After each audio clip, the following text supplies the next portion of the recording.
कारण की अगोदर त्यांना जी मारहाण झालेली आहे ते पण दखल घेण्याजोगी आहे असं मला वाटतं. आणि तो त्यांच्या गावातला बैठकीतला विषय आहे, त्याला सेन्सिटिव्ह विषयाला राजकीय हवा देऊन सामाजिक सलोखा बिघडला असं मला वाटतं यातून. जय जिजाऊ बांधवांनो, बीडमध्ये झालेली मस्साजोग गावचे सरपंच संतोष देशमुख यांची हत्या आणि त्या हत्येच्या नंतर अनेक भागातून त्या आरोपींचा निषेध व्यक्त केला गेला. त्यामध्ये महाराष्ट्राच्या कानाकोपऱ्यातून मोर्चाचे आयोजन करण्यात आलं, आरोपींचा निषेध करण्यात आला. पण आत्ता महंत भगवानगडाचे अर्थातच नामदेवराव शास्त्री महाराज यांनी एक वक्तव्य केलेलं आहे आणि त्या वक्तव्याचा सर्वत्र निषेध व्यक्त केला जातो आहे. ते वक्तव्य नेमकं काय आहे याच्यावरतीच आपण चर्चा करणार आहोत. ते वक्तव्य आहे मंत्री धनंजय मुंडे असतील किंवा त्याचबरोबर त्या ठिकाणी ज्यांनी संतोष देशमुख यांचा हत्या केलेली आहे त्यांची बाजू थेट नामदेवराव महाराज शास्त्री यांनी घेतलेली आहे. बाजू कशी घेतलेली आहे ह्या व्हिडिओमध्ये ते आपण सविस्तर पाहणार आहोत. ते म्हणाले आहेत की अगोदर संतोष देशमुख यांनी त्या खंडणीखोरांना गावातून हकलून दिलं. हकलूनच दिलं नसतं तर हे हत्याकांड घडलंच नसतं. बघा, गांभीर्यानं याच्याकडे विचार करणं गरजेचं आहे. म्हणजे तुम्ही सरळ जातीवाद करताय का काय? तुमचे लोक जर खंडणी वसूल करत असतील तर त्यांना पोटाशी घालण्याचं काम हे जर शास्त्री महाराजांसारखे लोक करत असतील तर याचा जाहीर निषेध संपूर्ण महाराष्ट्रभर केला जातो आहे. तर बघूया सविस्तर हा व्हिडिओ नेमका काय आहे आणि ह्या विषयाने त्यांनी केलेल्या वक्तव्याविषयी तुमची मतं काय आहेत हे नक्की आपण कमेंट बॉक्समध्ये सांगा. आणि आपण आपल्या या चॅनलवरती नवीन असाल तर नक्की चॅनलला सबस्क्राईब करायला कोणी विसरू नका. आम्ही दोघं बोललो, व्यवस्थित राजकीय बोललो, सामाजिक बोललो, आध्यात्मिक बोललो. 2-2.5 तास चर्चा झाली त्यांची. त्यांच्या मानसिकतेचा आढावा घेतला आम्ही आणि सगळं समजून घेतल्यानंतर मला असं जाणवलं की जो मुलगा राजकीय घराण्यामध्ये जन्माला आलेला आहे आणि पक्षाचे सगळे नेते त्याचे बालमित्र आहेत, त्याची गुन्हेगारी पार्श्वभूमी नसताना त्याला गुन्हेगार का ठरवतात असं मला जाणवतं, असं मला वाटतं. कारण की इतक्या वर्षापासून तो जवळ आहे, गोपीनाथरावांचा पुतण्या आहेत, सगळ्या नेत्याबरोबर तो राहिलेला आहे आणि त्याची पार्श्वभूमी ही गुन्हेगाराची नाहीच आहे. त्याला जाणीवपूर्वक गुन्हेगार ठरवत आहे असं मला वाटतं. पण यात नुकसान आमच्या संप्रदायाचं इतकं झालं की गेल्या 700 वर्षापासून जातीवाद नसावा या मताचे ज्ञानेश्वर महाराज आहेत आणि जातीवाद नष्ट करत करत आलेला काही राजकीय स्वार्थी लोकांनी पुन्हा तो उफळून आणला. तो जे संतांच्या कार्यावर कुठेतरी पाणी फिरले असं मला वाटतं.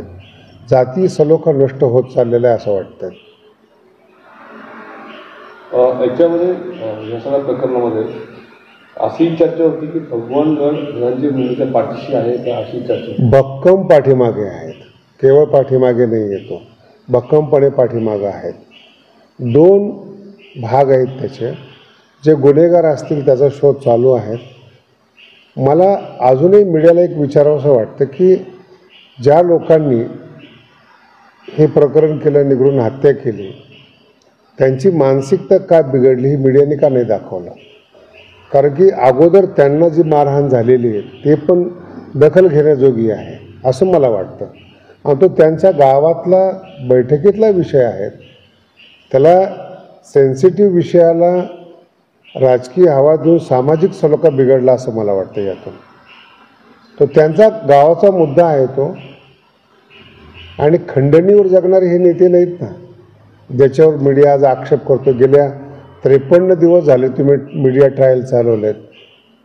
त्याच्यामध्ये धनंजय मुंडे खंडणी करून जगणारा माणूस किंवा गुन्हेगार नाही आहे ना. त्याला तुम्ही कायमस्वरूपी हेच ठरवताय ना तुम्ही. त्याची पार्श्वभूमी ती नाही आहे ना. एकंदरीत या सगळ्या राजकारणामध्ये किंवा मीडियामध्ये किंवा याचा सगळा परिणाम समाजावर भयानक परिणाम झाला आहे. वारकरी संप्रदायात सुद्धा झाला.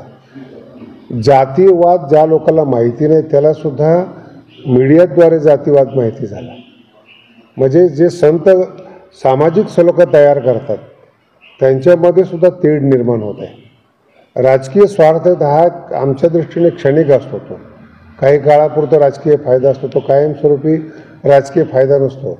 पण कायमस्वरूपी लोक बिघडून सामाजिक पाप करणं या माणसाला कधी समाधान मिळत नसतं. आता सत्तेमध्ये काही आमदार असतील, काही विरोधक असतील, ते देखील आता राजीनाम्याची मागणी करतात. कसं पाहत आहे? तो त्यांचा खाजगी विषय आहे. मी सामाजिक स्तरावर तुम्हाला बोलतोय. गुन्हेगार नाही आहे धनंजय, हे मी 100% सांगू शकतो. आणि गड त्याच्या पाठीमागं भक्कम उभा आहे. आणि पक्षाचे जे नेते आहेत त्यांनासुद्धा याची जाणीव आहे. बाकी हा जो विषय आहे किती ताणायचा किंवा धरायचा हा ज्याचा त्याचा विषय आहे. 100% जाणीवपूर्वक त्रास दिला. मला मी काल धनंजयला बोलता बोलता ह्या गोष्टी बोललो की आमच्या क्षेत्रात इतका त्रास सहन करणारा असता तो मोठा संत झाला असता. कारण की एकदाच धनंजयवर ही पाळी आलेली नाही. घर फुटलं तेव्हा धनंजयने भरपूर सोचलेले. तिथून पुढं उंच उडान घेत असताना पुन्हा गेल्या 53 दिवसापासून त्याची मानसिक अवस्था किती आहे. जरी तो आज इथे आलेला आहे तर तुम्ही त्याच्या हाताला पहा, सलाईन लावलेला आहे. किती सहन करावं एखाद्या माणसाने. पण ज्या पद्धतीने राजकारण सुरू आहे त्याचा समाजावर देखील परिणाम होतो. फार चांगलं बोललात तुम्ही. ज्या पद्धतीने राजकारण सुरू आहे हेच आम्ही तुम्हाला सांगतो. एखाद्या सेन्सिटिव्ह मुद्द्याच्या आडून राजकारण किंवा जातीवाद करू नका. ही भित्री पद्धत झाली.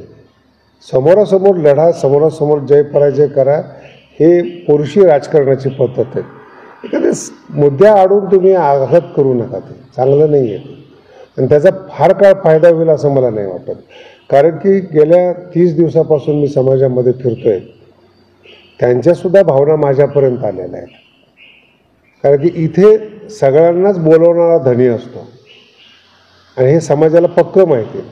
भविष्यात याचे देखील राजकीय वाईट परिणाम होऊ शकतात. याची प्रत्येक पक्षाच्या नेत्याने दखल घेतली पाहिजे. या पद्धतीने आता दोन समाजामध्ये किंवा सामाजिक स्वास्थ्य जे आहे ते बिघडतं. तर अशीच जर राजकारण सुरू राहिलं तर येणाऱ्या काळात कशी परिस्थिती? मला सुद्धा याच्यामध्ये असं वाटतं की मीडियाने सहकार्य करून जातीय सलोखा संत ज्याप्रमाणे समाप्त करतात तसं मीडियाने देखील याच्यात सहकार्य करावं आणि जातीय सलोखा बिघडू नये याची दक्षता घ्या. तुम्ही काही आव्हान कराल का?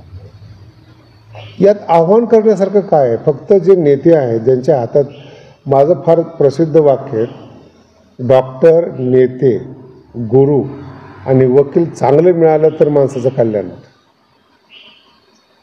याच्यात एक जरी माणूस चुकीचा मिळाला तर तुमचं आयुष्य उद्ध्वस्त होतं. तसं सामाजिक आयुष्य हे चांगल्या नेतृत्वामध्ये आहे. जेवढं नेतृत्व चांगलं असेल समाज स्वस्थ असेल. विकृत नेतृत्व समाजाला कधीही खड्ड्यात नेणारं असतं. तर आपण हा संपूर्ण व्हिडिओ बघितलेलाच आहे आणि ह्या व्हिडिओच्या प्रतिक्रिया तुम्ही कमेंट बॉक्समध्ये द्यायला विसरू नका. आणि चॅनलवरती नवीन असाल तर नक्की चॅनलला सबस्क्राईब करा. आपला मित्र उदय भिसे पाटील. असंच आपण भेटत राहूया अशा नवनवीन व्हिडिओच्या माध्यमातून आणि अशा माहितीपूर्ण व्हिडिओच्या माध्यमातून. चला भेटूया पुढच्या व्हिडिओमध्ये.